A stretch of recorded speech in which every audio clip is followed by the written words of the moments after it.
আমি একটা হিজড়া অল্প করে কিছু বলবো, বেশি কিছু বলবো না। হুজুর মানুষ যে আমাদেরকে নিয়ে মন্তব্য করেছে আর বলেছে যে আমাদের পুলিশের চাকরি দিতে, কিন্তু পুলিশের চাকরি কেন? আজহারি হুজুর বলছে আমাদের দেখলে সবাই ভয় পায়। ভয় পাবে কেন? আপনারা বিশ্বাস করবেন কিনা আমি জানি না, আমি নিজেকে নিজে আজহারি হুজুরের প্রেমিকা মনে করি। আমরা মানুষ, আমাদেরকে ভয় কেন বা? আমরা তো ভাগ ভাল্লুক না, আমরা মানুষ। হয়তো এটা মানুষ একটা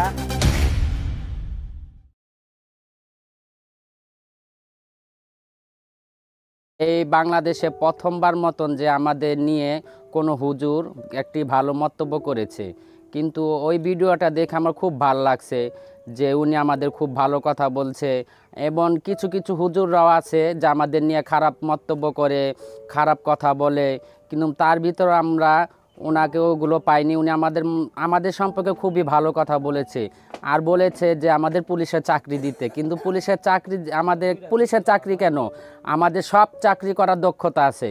সরকার যদি একবার আমাদের দিকে তাকায় তাহলে আমরা সামনে এগিয়ে যেতে পারবো এবং সাধারণ মানুষদের বোঝাতে পারবো যে আমরাও কিছু করতে পারি। এবং ইউটিউবের ভিতরে আমি মাঝে মাঝে ওনার অনেক ওয়াজ শুনি, যে অনেক লোক জমাট হয়, অনেক মানুষ যায়, অনেক লোক সঙ্গ হয়, কিন্তু আমার ইচ্ছা আমি সামনে থেকে বসে একদিন ওনার ওয়াজ শুনবো, ওনার বক্তব্য শুনবো এবং ওনাকে দেখার খুব ইচ্ছা জাগে আমার, যে ওনাকে যদি একবার আমরা সামনে থেকে সরাসরি দেখতে পারতাম তাহলে আমাদের মনের আশাটা আরও বেশি পূর্ণ হতো।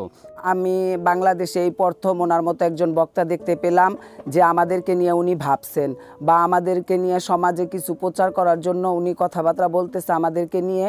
আমরা তাতে অনেক সন্তুষ্ট। ইউটিউবে ওনার অনেক ওয়াজ শুনি, অনেক বয়ান শুনি। আমি একজন হিন্দু সম্প্রদায়ের লোক, তারপরও আমার ওনার প্রতি অন্যরকম একটা ভালোবাসা, একটা আবেগ জাগে। আমি ওনাকে আমার অন্তর থেকে অনেক ভালোবাসি। এই জন্য ওনার ওয়াজ, ওনার তর্জমা, তাফসির আমি ভালো করে শুনি। তারপরও আমরা চাই যে উনি আমাদের সাথে একটু দেখা করুক। ওনাকে দেখতে পেলে আমরা নিজেদেরকে একটু ধন্য মনে করতাম। আপনারা বিশ্বাস করবেন কিনা আমি জানি না, আমি নিজেকে নিজে আজহারি হুজুরের প্রেমিকা মনে করি। আমি ওনাকে অনেক ভালোবাসি, অনেক শ্রদ্ধা করি। আমাদের জন্য আজহারি হুজুর অনেক কিছুই বলেছে, অনেক কিছুই মানুষকে বোঝানোর জন্য বলেছে আমাদের নিয়ে, তাতে আমরা অনেক সন্তুষ্ট। আজহারি হুজুর বলছে আমাদের দেখলে সবাই ভয় পায়। ভয় পাবে কেন? আমরা একতাবদ্ধভাবে থাকি, তাই আমাদের ভয় পায়। আমরা সবার সাথে মিশে থাকতে চাই, অন্যায় প্রতিবাদ করতে চাই, তাই আমাদের ভয় পায়। আসসালামু আলাইকুম। আমি একটা হিজড়া অল্প করে কিছু বলবো, বেশি কিছু বলবো না। হুজুর মানুষ যে আমাদেরকে নিয়ে মন্তব্য করেছে, কিন্তু এরকম প্রতিটা হুজুর যদি আমাদের নিয়ে মন্তব্য করতো তাহলে আমাদের প্রতি, মানুষের প্রতি অনেকটা যে একটা ঘৃণা সৃষ্টি জিনিসটা চলে যেত। কিন্তু আমরা সবচেয়ে বড় হলাম মানুষ। কই চোর, কই ডাকাত, কই পুলিশ, কই হ্যাজাকার, কই হিজড়া। আমরা কোনো চুরি করি না, আমরা চেয়ে খাই। আমরা মানুষের এটাই অনেকেই মনে করে যে আমরা অনেক কিছু করি, কিন্তু না, আমরা চেয়ে খেতে শিখেছি। আমরা মানুষের থেকে চোরাচামি করে খেতে শিখিনি। আমাকে অনেকে ঘৃণা করে, অনেকে ভালোবাসে, অনেকে দুঃখ প্রকাশ করে যাদের জীবনটা কি। কিন্তু আমরা সবচেয়ে বড় কথা হলো মানুষের ভাত খাই, মানুষের জন্য আমরা দোয়া করি। আমরা সবাই দেশবাসীর জন্য দোয়া করি। আমরা মানুষ, আমাদেরকে ভয় কেন বা? আমরা তো ভাগ ভাল্লুক না, আমরা মানুষ। হয়তো এটা মানুষ একটা অন্যভাবে কথা, যে হিজড়াদেরকে অনেক ভয় পাই, কারণ অনেকেই মনে করে যে হিজড়ারা অনেক অত্যাচার করবে, আমাদেরকে অনেকে গালাগাছ করবে। কিন্তু সব হিজড়া, কিন্তু হিজড়াদেরকে অনেকেই ওই খারাপ দৃষ্টিটা দেখে। আজহার হুজুর যখন বলেছে আমাদের নিয়ে কথাটা, প্রতিটি মানুষই আমাদেরকে নিয়ে ভাবা উচিত।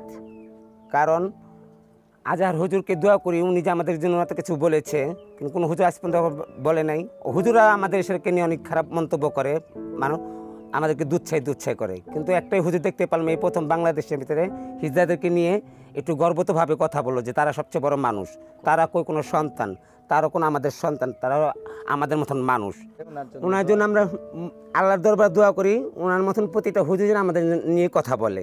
ওনার জন্য আমাদের জন্য অনেক ভালোবাসা রইলো, অনেক দোয়া রইলো। উনি আমাদের জন্য দোয়া করে, আমি ওনাদের জন্য দোয়া করবো। আমরা হাজার হাজার সালাম রইলো আমাদের হিজড়া জনগোষ্ঠীর জনগোষ্ঠীর পক্ষ থেকে হাজার হাজার সালাম ওনাকে সালাম দেওয়া হলো। আসসালামু আলাইকুম।